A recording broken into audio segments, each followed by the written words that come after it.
What do you think the Lakers John will need Morant. to do in order to be become champion, at least make it to the championship next year? Go to sleep and dream about it. Y'all thinking no help? That's the only way they're gonna make it. But let's look at these Lakers, man. So this is the reason why I don't think people are serious, man. So check this out, man. What messes the Lakers up is over the past 4 or 5 years, it's been run LeBron in the ground, run AD in the ground, let them break, and then they recover enough to go through a playoff series if they make the playoffs. That's what it's been every year. With all those trades last year, they actually got to the point where they had help. It was just that the team wasn't gelled enough by the time it was time to go through some adversity. That's why I think they did not get past those Nuggets, because they were severely outplayed. And then you had Jokic. Jokic was in his bag. That dude shot a three from like 26, 27 feet out from behind his head over AD, and it swished. There was nothing you could do about that with as little time as they played together. Now, so that team was sweet. That was a good team with a great bench. Now, they have a full year to go through. Now, Rui's back. Max Christie's back, but I don't think he's going to be a factor this year. I think Matt still got about a year or so before he's in there. Austin Reeves here. You got D. Russell, Vanderbilt. They added Christian Wood, which I'm not sure yet if this is going to be a good thing, because he gets in a lot of shit. You know what I'm saying? They have a bench still. You know, they have their core. They kept the core players from last year's run. They had to lose a couple of bench players, but they was deep bench players. But they have a arrangement of people now that I can see them being able to drop LeBron and AD down to 28, 29, 30 minutes a game. LeBron has nothing else to prove. They really need to convince that dude to play somewhere between 25 and 27 minutes a game. Because right now, the only thing he's doing is adding on to his legacy. He's adding on to the scoring title, adding on to assist, adding on. So everything he plays for now is just stats. Not playing for. He's playing for the championship. He's playing to win games. But every time he step on the court, it's just raising stats. No one's going to ever reach this level. So he needs to save himself for the playoffs. They need to be able to save LeBron for the playoffs. That's the most important thing. And I think they have a bench deep enough to do it. Save LeBron for the playoffs.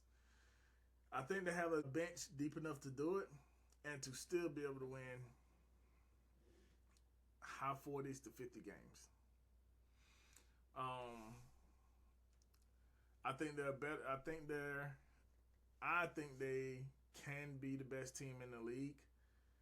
I think if they save LeBron for the playoffs, give him 27 to 29 minutes a game, they can do that and still win 50 games, which might not put them in the top of the league, but I mean, yeah, the top of the West, but it would be enough to show that they probably are the team to beat in the league. So that's what I think with them. And again, I might just be Lakering.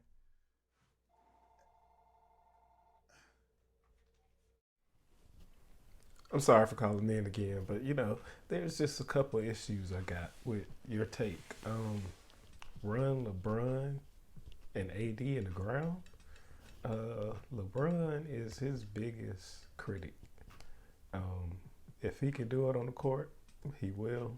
If he can't do it on the court, he gonna do it anyway and deal with the consequences later. AD, the Lakers don't run him into the ground. He runs himself into injury. As far as them not gelling right, they made it to the Western Conference Finals. So something had to be going right. I guess it depends on how you spell jail.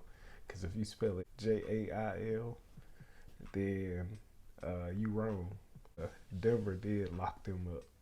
Like, even if a team is bad, they would look into a win, and they got swept. If you spell it GEL, then you wrong again, because they made it to the West Conference Finals, like I said. I think they knew that Denver was going to be a problem, and I think that's why they went out. I think that's why they re-signed Rui. I think that's why they re-signed Vanderbilt. I think that's why they signed Woods, because I think they're going to have them all guard Jokic and let AD be more of a off-ball defender, because it kind of worked for him a little bit in the Western Conference Finals. So I think they have the depth to make it to the playoffs, make it deep in the playoffs, but they got to stay healthy. So just to give everybody else a perspective in this chat, let's go look at the Charlotte Hornets roster. You know what I'm saying? Let's go look at this Charlotte. We got Brandon Miller. We got Miles Bridges. Got LaMelo up in here. Why does everyone else look like they played on my high school basketball team? Oh, man. It's horrible. Who the fuck is Nick Richards? He got a strong hairline, though. He need to edge it up. But he got a strong hairline. Cody Martin, just a full beard. Oh, Cody Martin. He was good last year for whoever team he played for. I remember him. Did he come from Miami? Let's look at Cody. Cody, you tripping. Tell me something I don't know, Cody. Da-da-da-da. Da-da-da-da.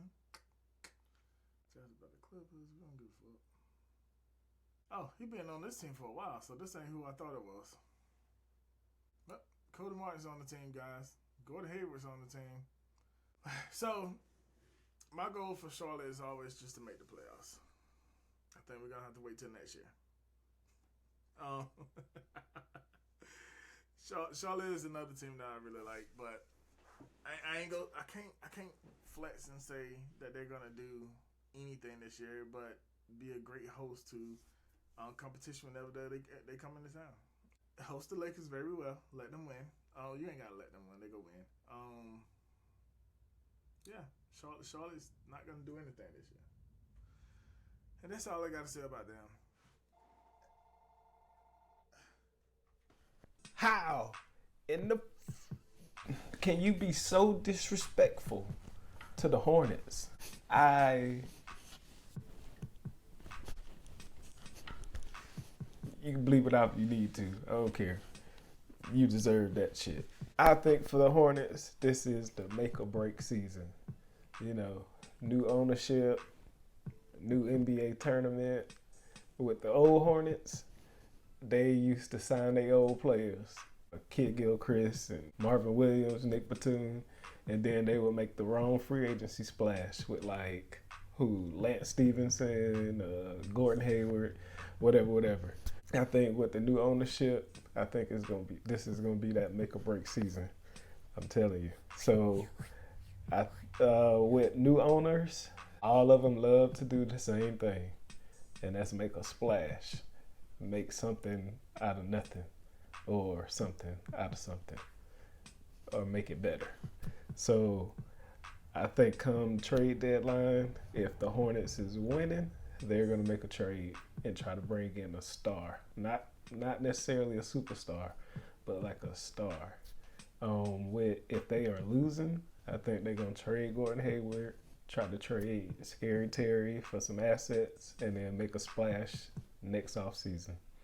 Either way, if they're winning or losing, I think Gordon Hayward might be in some trouble.